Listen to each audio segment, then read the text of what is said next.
Donc bonjour à tous, je suis ravie de vous retrouver pour cette semaine où on va un petit peu détricoter tous les aspects de la semaine. Il y en a énormément, mais le point central, c'est la nouvelle lune en Balance qui aura lieu à 28 degrés de la Balance, qui est opposée à Chiron et qui se déroule aussi dans un contexte où vous avez en début de semaine Mars-Mercure en Scorpion, le Soleil qui passe ensuite en Scorpion mercredi et qui fait un carré à Pluton. Qu'est-ce que je veux dire en énumérant tous ces aspects astrologiques? C'est qu'on est quand même loin de l'idéal de la balance, de la beauté, de l'harmonie, de la paix, comme si on devait passer par l'inconfort, par les conversations peut-être difficiles qui permettent de libérer une énergie avec Mars-Mercure en Scorpion. De toute façon, en début de semaine, c'est comme si pour aller vers cette nouvelle lune, on sent soit une fixité mentale, soit une fixité aussi inflammatoire, où on aurait envie de percer le secret, où on a besoin de profondeur, où on a besoin de vérité. Et vous êtes avec une nouvelle lune en Balance qui est plutôt le signe du statu quo, c'est-à-dire le signe où on cherche à faire un choix qui va refléter nos valeurs, hein. Vous savez qu'un des mythes de Lise Green qui est associé à la balance et le jugement de Paris. Le jugement de Paris, c'est quand il est demandé à Paris de choisir qui est la plus belle entre Athéna, Aphrodite et Héra, et chacune vont lui promettre quelque chose. Alors Paris choisira Aphrodite, et Aphrodite lui avait promis Hélène, et il provoquera la guerre de Troie, hein. Donc c'est pour montrer que derrière l'apparence de nos choix et de ces questionnements en lien avec la beauté et nos valeurs, il peut y avoir aussi beaucoup de conflits latents ou beaucoup de choses qui peuvent remuer, hein. Et l'opposition à Chiron, c'est ce que je vais essayer peut-être aussi de montrer. Je pense qu'il y a vraiment quelque chose dans le signe de la balance qui nous parle aussi de toute la projection, de tout ce que les qualités qu'on voit chez l'autre ou qu'on ne pense pas avoir, ce qu'on attend aussi de l'autre, toutes les attentes relationnelles. Et face à Chiron, c'est la difficulté aussi d'exister. Alors, on va le lire peut-être, on va commencer par là, c'est la difficulté d'exister en relation. Comment je peux être dans ce je suis, dans cette identité? Je vous invite à réécouter la vidéo que j'avais fait sur Chiron, dans cette identité où je me sens fragile, où je me sens boiteux, où je me sens pas légitime, où je me sens pas à la hauteur. Comment on amène cette fissure chironienne dans la relation? Et peut-être ce qui est mis en lumière, même si d'habitude les nouvelles lunes ne mettent pas en lumière, mais là, il y a quand même une opposition à Chiron. Donc il y a quand même de pouvoir voir dans cette envie quelque part d'ensemencer du nouveau, de peut-être aussi, comme je vous le disais avec Mars-Mercure, de percer la vérité de nos relations, de comprendre les enjeux intérieurs. Qu'est-ce qu'on ne voit pas? Qu'est-ce qui va nous créer derrière l'obsession qu'il peut y avoir aussi de Mars-Mercure en Scorpion, qui peut émotionnellement vraiment se prendre la tête sur certaines situations ou sur certaines relations. Il y a aussi toujours cette envie de libérer quelque chose, de couper nos chaînes, de couper nos mécanismes hérités souvent ou les mémoires anciennes, vous savez, les mémoires de répétition qui peuvent créer de la friction plutôt que de la paix. On est obligé de les voir. Et dans cette nouvelle lune, justement, en balance avec cette opposition à Chiron, peut-être qu'on peut voir quelles sont nos blessures personnelles, nos failles, nos sensations de ne pas être adéquates que nous amenons dans la relation ou comment la relation nous les fait voir, hein. Bon, une fois qu'on a dit ça, vous allez me dire oui, et comment on en résout ou comment on en fait quelque chose? Bah, je pense qu'il y a quelque chose dans la beauté quand même de la balance qui nous rappelle aussi à la différence. La balance, c'est un signe qui n'existait pas. Je ne sais pas si vous avez entendu, mais dans les constellations, en tout cas du zodiaque tropical, il a été rajouté pour séparer, on pourrait dire, la Vierge du Scorpion. Et j'y pensais hier soir en préparant la vidéo. Je me disais, le signe de la Vierge, c'est un signe où on apprend à être complet, à n'appartenir que soi-même. Et dans le Scorpion, vous êtes vraiment dans cette fusion, dans ce merge. Vous avez envie de âme, corps, euh, enfin de tout donner. Et quelque part, on a mis de la balance qui est cette tentative de l'équilibre entre ce qu'on garde pour soi et ce besoin de retour à soi et d'être dans cette posture où Vénus d'ailleurs est pas à l'aise, hein, en Vierge. Elle n'est pas à l'aise ni en Vierge ni en Scorpion, hein. Elle est en domicile en Balance. Et donc, comment on peut être toujours gardien de notre axe, gardien de notre posture, gardien de notre pureté, et à la fois dans le Scorpion, bah, mettre en commun, oser s'ouvrir, oser rentrer. dans un état où on va être métamorphosé. Vous savez, il y a une citation de Jung qui disait, alors je sais plus, je vais peut-être la paraphraser, mais que la rencontre avec l'autre, ça peut provoquer une réaction chimique, hein, et où on est vraiment alchimisé. Et puis vous avez la balance qui tient justement le seul objet inanimé qui essaye de trouver la justesse de la posture qui nous évoque bien sûr la pesée des âmes égyptiens. Alors vous savez que chez les Égyptiens, le cœur qui était pesé, c'était aussi le symbole du mental, même dans la tradition hellénistique, le cœur, enfin le mental était dans le cœur. Je pense qu'on on l'a beaucoup oublié dans nos sociétés actuelles, mais le soleil était le soleil, le symbole de la conscience était aussi dans le cœur. Donc je trouve qu'il y a il y a cette symbolique qui est présente pendant cette nouvelle lune. Alors, je vais essayer de, sans épuiser le sens du symbole, hein. Pour certains d'entre nous, ça peut être de se sentir vraiment dans une difficulté relationnelle où on est activé dans les blessures de Chiron. Les blessures de Chiron, c'est beaucoup de littérature vont nous dire oui, c'est celle du rejet, c'est celle de l'abandon, c'est celle de l'injustice. Je pense qu'il les a toutes. Chiron, il est rejeté, il est abandonné, il se sent pas adéquat. Et pourtant, c'est dans ce lieu-là, quelque part, où il y a la possibilité d'accéder à une sagesse, hein. Donc, on peut se dire comment la relation avec l'autre est un lieu où je peux aussi me rencontrer dans ma blessure, c'est-à-dire pas chercher forcément à résoudre la blessure du rejet, de l'abandon, de l'injustice dans la relation, parce que là, on serait dans ce jeu de miroir, dans ce jeu de projection.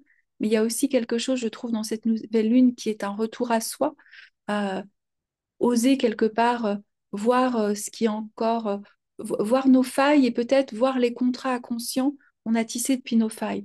Pourquoi? Parce que l'opposition à Chiron, Mars, Mercure en Scorpion, le Soleil en Scorpion à carré à Pluton, on est bien dans comment, et je pense qu'on le sait tous, surtout au XXIe siècle où il n'y a plus de codes sociaux pour vivre nos relations, on vous dirait peut-être les sociologues, on est dans une intensité et que les relations peuvent nous passer à la machine à laver et peuvent être des opportunités de croissance, d'alchimiser certaines choses, mais ça nous demande, et je pense que c'est tout ce que met en lumière la multiplicité des aspects astrologiques cette semaine, c'est que pour aspirer à cet idéal relationnel de la balance, n'oublions pas aussi que la balance Saturne est exalté en balance, donc ça suppose qu'on soit, pardon, je suis en train de perdre ma voix en vous parlant, ça suppose vraiment qu'il y ait des personnes qui répondent d'eux-mêmes, hein, c'est tout le mouvement saturnien de répondre de soi-même pour pouvoir être en équilibre. Et pourtant, on sait que la rencontre avec l'autre, quid de la balance, suppose ce déséquilibre et aussi de rencontrer nos propres déséquilibres. Et vous allez me dire, mais c'est comment des déséquilibres des deux personnes, on peut créer quand même un équilibre sans que celui-ci ne soit trop blessant. C'est-à-dire, c'est ce qui est peut-être mis en lumière le lendemain de la nouvelle lune où le soleil rentre en scorpion en carré à Pluton. C'est qu'est-ce qu'on doit transformer, qu'est-ce que il est en notre pouvoir, j'allais dire, dans notre volonté consciente solaire d'alchimiser, et aussi quelle est la partie qui va nous demander des fois de tout simplement nous détacher, d'accepter, d'accepter le mystère de la différence, le mystère de l'autre, le mystère aussi de sa propre blessure et jusqu'où aussi on peut accueillir la blessure, la brèche de l'autre, parce que qu'est-ce qui se passe quand la brèche ou la blessure de l'autre vient pile réouvrir la plaie de Chiron en nous. Donc je pense qu'il y a vraiment cette peut-être difficulté ou cette sensibilité, sachant qu'en plus, vous avez Neptune qui revient en poisson, il y a Jupiter carré Chiron, donc on- je trouve qu'il y a beaucoup de choses cette semaine qui évoquent j'allais dire, ce paradoxe, cette difficulté à soutenir peut-être nos idéaux, Neptune en poisson, en plus en quinconce à la nouvelle lune aussi, c'est-à-dire cet idéal de rencontrer, euh, de rencontrer cet autre qui pourrait nous apporter quelque chose et nous élever, et puis la réalité du processus de dépouillement, de vérité, d'oser se regarder, d'oser regarder aussi qu'est-ce qu'on apporte dans la relation, qu'est-ce qu'on amène sur le plateau. Est-ce qu'on amène un Chiron qui veut être sauvé? Est-ce qu'on amène un Chiron qui veut sauver l'autre? Ou est-ce qu'on amène tout simplement une brèche, une vulnérabilité qui est aussi ce lieu-là qui nous permet de rencontrer l'autre dans sa brèche, dans sa vulnérabilité? Et comment on peut, du coup, tisser un lien, comment on peut tisser une alliance balance, équilibrée et qui peut-être se rappelle, et c'est peut-être ça le quinconce à Neptune en poisson, mais c'est quelque chose qu'on oublie beaucoup, qu'il y a un quinconce, c'est-à-dire un quinconce, c'est un aspect astrologique où la balance et le poisson ne se voient pas comme la balance, et d'ailleurs, euh, le taureau ne se voit pas. Ce qui est intéressant, c'est que Vénus régit le taureau, Vénus régit la balance et Vénus est exaltée en poisson, donc on est vraiment dans la iode, c'est un doigt de Dieu qui exprime le féminin, qui exprime le relationnel, mais c'est peut-être que pour aller justement dans cette quête idéale de la balance, on ne doit jamais oublier le mystère du poisson, c'est-à-dire le mystère de l'amour, le mystère peut-être romantique aussi, qui fait que voilà, on rencontre pas l'autre par hasard, mais à force des fois de peut-être de chercher nos brèches, ta brèche, on oublie aussi de se laisser traverser par cette grâce qui nous met hors de nous-mêmes. Hein. Peut-être que Vénus est exaltée en poisson parce qu'elle nous permet des fois de sortir de nous-mêmes et de sortir juste d'un contrat relationnel où ce qui est souvent mis en lumière par la société actuellement, où tu as les mêmes valeurs que moi, tu rentres dans mon plan de vie, tu rentres dans mes objectifs de vie, donc je tisse une relation avec toi. Il y a vraiment ce mystère du poisson, où quelque part, on rencontre quelque chose qui nous touche, qui nous montre bien que notre cœur, j'allais dire, ne suit pas la raison. Et puis vous avez aussi le taureau. Vénus du taureau, c'est comment on renforce cette valeur en nous, hein, c'est-à-dire pouvoir s'auto-contenir un petit peu, être sa propre coupe pour ne pas devenir un puissant fond, pour ne pas non plus attendre forcément qu'on la remplisse. Et c'est, j'allais dire, dans cette iode, hein, vous avez un sextile entre le taureau et le poisson, et puis vous avez le doigt de Dieu qui montre à la balance, donc dans cet idéal de la justesse, où le cœur ne doit pas peser trop fort, c'est-à-dire on ne doit pas non plus être ni identifié trop à notre mental, et surtout, ce qui nous est montré cette semaine, c'est l'identification aux mémoires.